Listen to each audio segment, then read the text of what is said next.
Pagi ini Ragam Indonesia ngajakin kalian menuju satu kawasan wisata yang ada di Kabupaten Tegal, yaitu kawasan wisata Guci.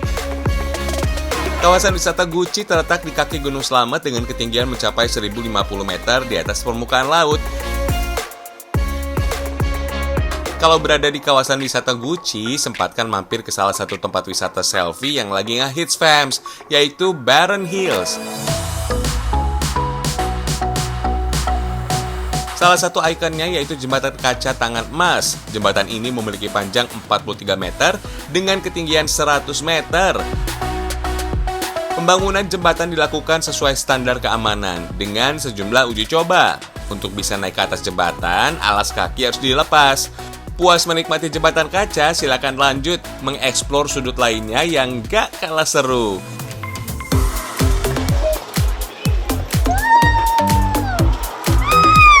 Berada di ketinggian 90 meter, ayunan ini juga nggak kalah menarik. Pengunjung akan didorong sekuat tenaga sampai ayunan terlempar jauh.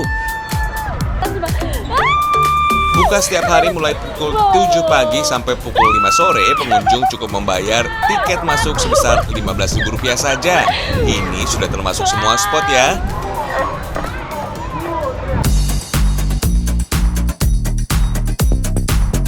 Keseruan wisata Guci belum selesai fams. Satu lagi yang bisa kalian coba adalah wisata Guci Off-Road. Perjalanan dimulai dari pos awal menuju ke sejumlah trek. Untuk bisa mencoba paket off-road, kalian cukup membayar Rp300.000 per mobil. Satu mobil off-road bisa menampung sekitar 5 orang.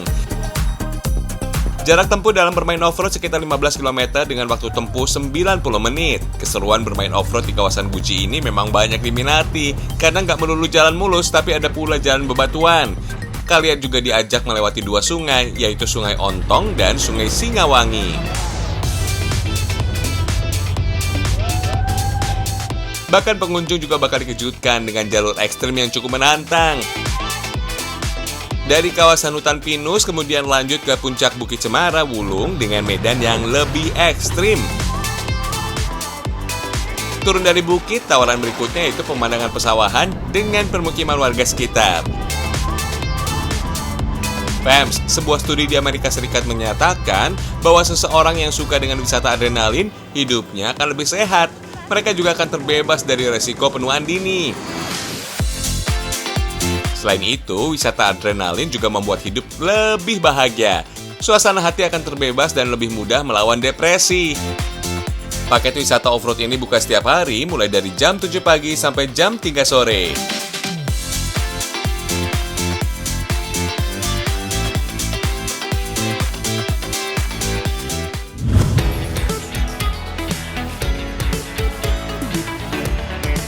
Oh ya, sudah menjelang ganti tahun, sudah kepikiran mau ganti penampilan gak fams? Kalau butuh sentuhan untuk penampilan baru, ini dia fams, para superhero yang bisa merubah penampilan sangar kalian jadi imut-imut. Hihihi, kenalin nih fams, para pemangkas rambut Asgar alias asli dari Garut. Fams, jasa pangkas rambut ala barbershop memang lebih nyaman, tempatnya modern, beda jauh dengan tukang cukur jadul DPR alias di bawah pohon rindang. Tapi selama tukang cukurnya asli dari Garut, besar kemungkinan mereka itu berasal dari satu guru. Di Kampung Pendai Bayu Resmi Kabupaten Garut, sosok Abah Ada Syuhada sudah menjadi legenda hidup dunia cukur-mencukur. Abah Ada yang kini berusia 73 tahun sudah menekuni keterampilan mencukur rambut sejak tahun 1964. Udah nggak terhitung lagi deh berapa jumlah murid yang diturunkan ilmu pangkas rambutnya. Sebagai buktinya fams, Abah masih menyimpan perlengkapan tempur buat mencukur yang pernah dipakainya di masa lalu. Mulai dari pisau, gunting, sampai clipper manual tanpa listrik. Rata-rata usia peralatan ini sudah lebih dari 30 tahun fams. Tahun 70 bulan 4 pindah ke Jakarta. Buka barbershop di barbershop Hila di Jalan Kenal, Jakarta Pusat. Di situ beberapa 2 tahun kurang lebih dapat langganan Gubernur Ali Sadikin, Letnan Jenderal. Saya dipanggil tiap sebulan sekali ke rumahnya di sekitar barbershop Hila Jalan Kendal. Sampai 6 bulan kurang lebih langganan dicukur sama Bang Ali Sadikin. Sudah ke situ pindah ke Jalan Tanah Abang 87, barbershop Segar Santosa. Di situ langganan Insinyur Aswar Anas Jenderal. Gubernur Sumatera Barat. Di bawah naungan Sekolah Cukur Legenda Garut, tempat ini menjadi lembaga pelatihan kerja bagi siapa saja yang berminat menjadi tukang pangkas rambut. Nggak harus asli Garut kok fams, sekolah pangkas rambut ini terbuka untuk umum. Selain pengenalan fungsi dan cara pakai peralatan pangkas rambut, disiplin, kejujuran, kerja keras, etika, dan kesopanan juga sangat diterapkan. Maklum fams, bagian kepala dianggap sensitif bagi setiap manusia. Oh ya, bukan soal cukur-mencukur aja ya fams. Yang jadi ciri khas pemangkas rambut Asgar adalah bonus jasa pijat setelah cukur. Tujuannya biar pelanggan puas dan fresh setelah potong rambut. Nah, setelah belajar teori dan praktek di sekolah, waktunya buat terjun ke jalanan. Biasanya sih, Abah ada bakal ngajak murid-muridnya buat praktek kerja lapangan. Kali ini fams yang kebagian rezeki untuk dicukuri rambut gratis adalah warga di sekitar Situ Bagendit, Garut, Jawa Barat. Dari mulai anak-anak sampai orang tua, semuanya bisa potong rambut gratis. Dengan biaya sekolah yang terjangkau, biasanya sih fams, murid-murid Abah ada hanya butuh waktu 1-2 bulan untuk bisa menjadi tukang pangkas rambut profesional. Nggak bisa dipungkiri, tukang pangkas rambut atau istilahnya hairstylist memang cocok-cocokan ya fams. Tapi korps tukang cukur asli Garut termasuk jajaran yang punya nama dan melegenda. Gak mungkin melegenda kan fams kalau kualitas hasilnya biasa aja.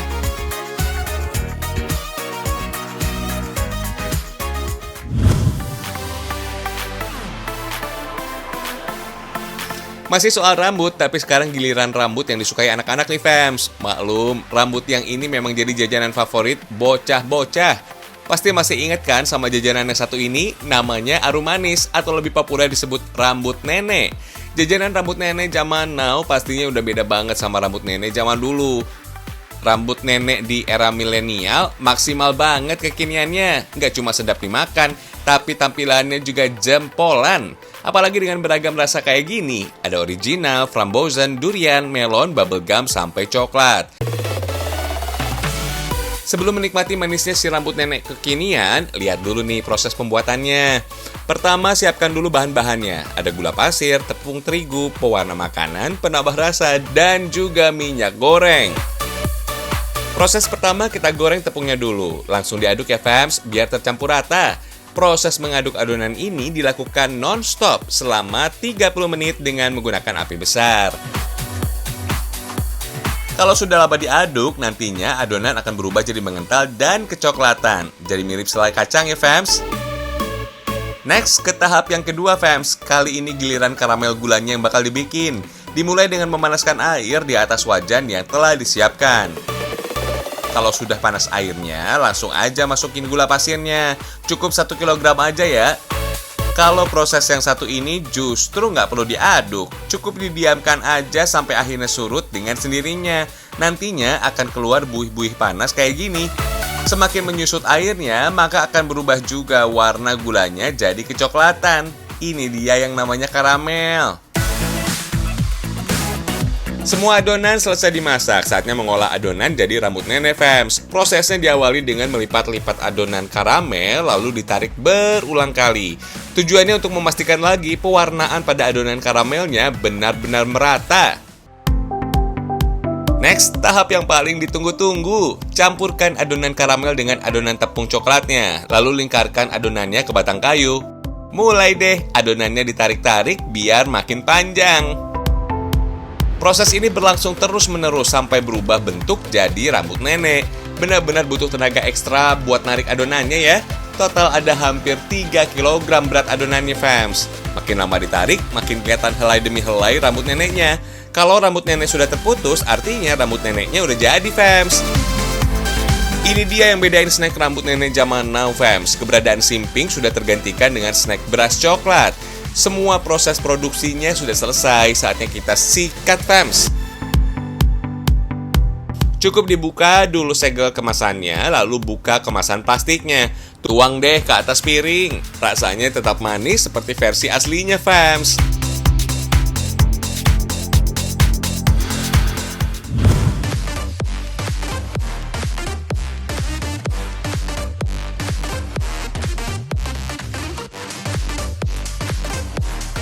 Fams, ngomongin tentang hewan kerbau di Puncak Lawang, Kabupaten Agam, Sumatera Barat, ada juga tradisi yang masih lestari sampai kini, yaitu kilang tebu tradisional dengan mesin tenaga kerbau.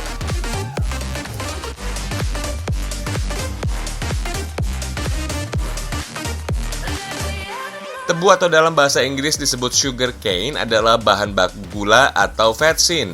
Tanaman jenis rumput-rumputan ini memang memiliki kandungan gula sekitar 5 hingga 10% di batangnya.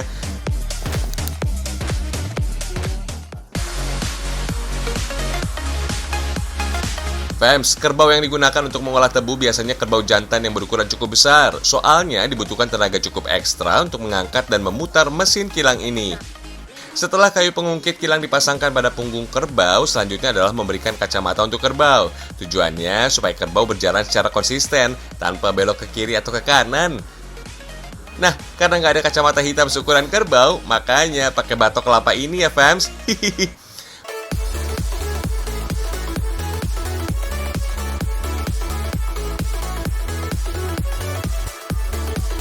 Prinsip kerja alat kilang ini sebenarnya sederhana banget, fams. Hanya terdiri dari 2 silinder dengan gerigi yang saling menyatu. Makanya keduanya bisa saling memutar seperti ini. Tinggal masukkan batang tebu dalam mesin kilang ini, maka air gula akan keluar dari perasan batang tebunya. Aktivitas kilang tebu tradisional ini juga menjadi daya tarik tersendiri untuk masyarakat luas. Bahkan warga dari Malaysia aja banyak yang sengaja datang ke sini loh. Mereka suka protes kalau lagi nggak ada kerbau yang sedang bekerja.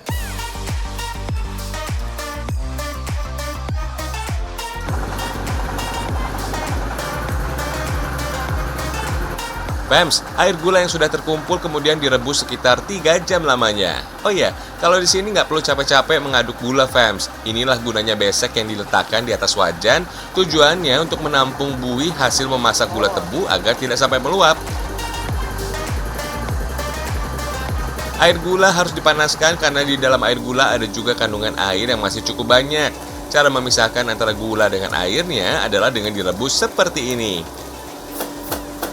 Kalau warna air tebunya sudah berubah merah, tandanya sudah siap dicetak. Gula asal lawang ini dikenal juga dengan sebutan Saka Lawang. Saka artinya gula, sedangkan lawang adalah nama daerah asalnya.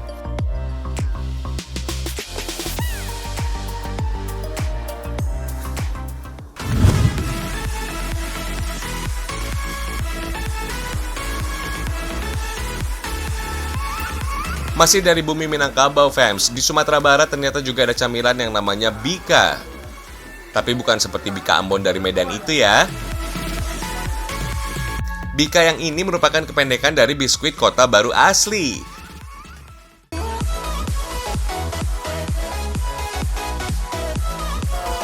Yang bikin bika ini jadi incaran karena proses pemanggangannya yang nggak biasa. Bahkan banyak yang menyebutnya dengan bika neraka. Istilah ini muncul karena bika dimasak dengan kuali tradisional dengan api yang berkobar-kobar. Kuali terlebih dulu diberikan daun pisang dan diletakkan adonan bika di atasnya. Harus ada triknya loh, fams. Adonan bika agak sedikit dibanting agar bentuk bika yang dihasilkan lebih tipis dan tidak menggumpal. Selanjutnya, kuali bika ditutup dengan kuali yang berisi kayu dan api. Udara panas yang terperangkap di dalam kuali bika hanya berputar di situ-situ saja, sehingga bika jadi lebih cepat matang.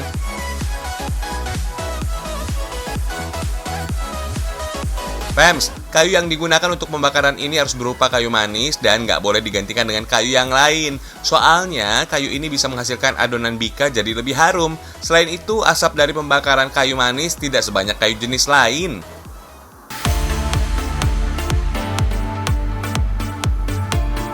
Oh iya, harap maklum kalau stoknya cepat habis ya, fams. Maklum, kedai bika yang satu ini ramai pembeli. Apalagi harga yang dibanderol cukup murah, yaitu Rp3.000 saja. Mulai dari jam 8 pagi sampai jam 5 sore, bika yang terjual bisa mencapai 2.000 potong. Kalian harus coba nih, karena rasanya lama bana.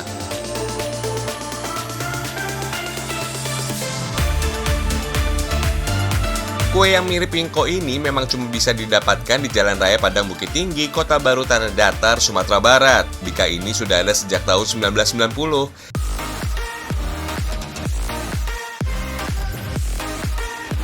Ada dua jenis bika yang bisa dipilih fams, yaitu rasa original dan rasa pisang. Biasanya sih ada rasa nangka, tapi kalau lagi nggak musim seperti ini, penjual sengaja menghapus menu nangka untuk menekan harga penjualan. Bika ini rasanya manis gurih gitu fams. Maklum, bahannya mirip seperti wingko babat. Ada kelapa parut, tepung beras, santan, dan gula pasir. Kalau bika pisang, selain ada tambahan buah pisang, ada juga tambahan gula aren. Makanya cenderung lebih gelap daripada bika original.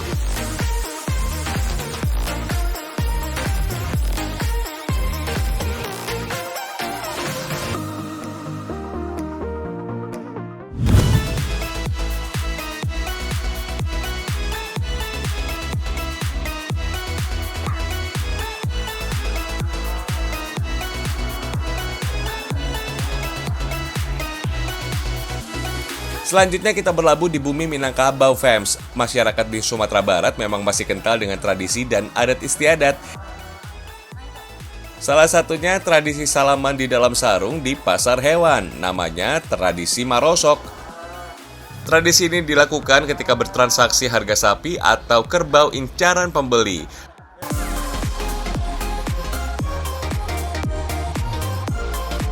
Marosok juga masih dilakukan di salah satu pasar ternak di Kota Payakumbuh, Provinsi Sumatera Barat, yang hanya dilakukan di Minggu pagi. Kalau pasar biasanya ramai dengan hiruk-pikuk pedagang dan pembeli, tapi transaksi di sini benar-benar tanpa suara fams, karena hanya mengandalkan isyarat tangan yang ditutup oleh sarung, handuk, kaos, ataupun topi. Tujuannya agar harga ternak yang akan dibeli tidak diketahui oleh banyak orang. Jadi persoalan harga biar menjadi rahasia antara penjual dan pembeli saja.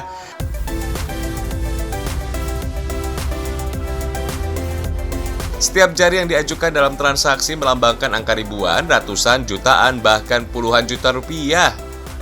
Dan yang paling penting fams, pembayarannya dilakukan di tempat secara tunai.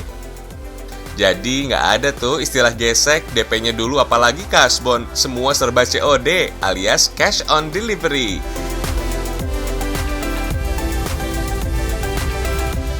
Makanya jangan heran di sini banyak yang jalan sambil bawa uang bertumpuk.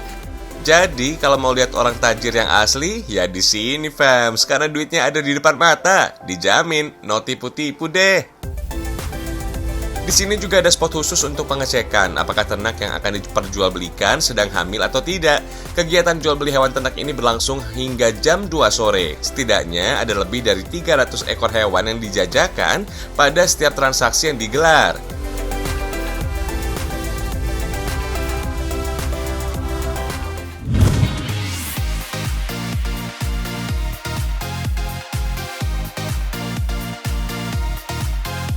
Udah sarapan apa tadi fams? Atau belum sarapan sama sekali? Sesibuk apapun jangan lewatin sarapan ya, biar bisa menunjang aktivitas kalian.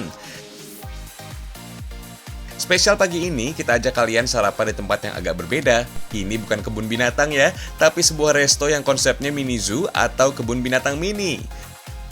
Ratusan jenis burung ada di sini, mulai dari kakatua, makau, sampai si cantik burung merak. Lokasinya ada di kawasan Sanur, Bali. Sekarang kita intipin menu-menunya. Untuk menu sendiri banyak sekali macamnya. Mau menu khas Indonesia atau Eropa, semuanya ada. Pertama ada garlic butter lobster.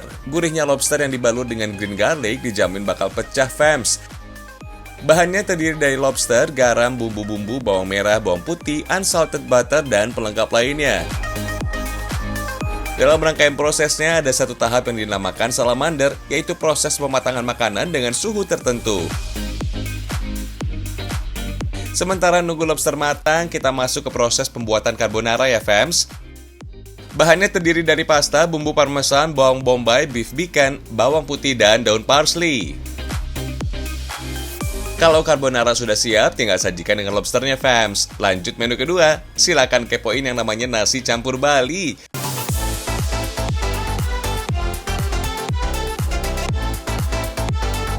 Dibandingkan nasi campur khas Jawa pada umumnya, nasi campur Bali lebih berani akan rempah-rempah. Lauknya juga lengkap fams, mulai dari sate lilit, ayam betutu, dan lainnya. Oh ya fams, ada yang unik dari tambahan menu untuk nasi campur Bali, namanya tum. Penutup terbuat dari ayam suwir, lemongrass, bumbu kuning, cabai, daun jeruk, daun salam, dan garam. Ayo, pada ngiler nggak ngelihatnya? Pas banget nih buat menu sarapan kita pagi ini. Sebagai menu penutup, cobain juga chocolate lava cake. Lelehan coklat dan dinginnya es krim benar-benar bikin mood kamu pasti naik, fams. Dijamin, aktivitas pagi ini jadi lebih semangat deh.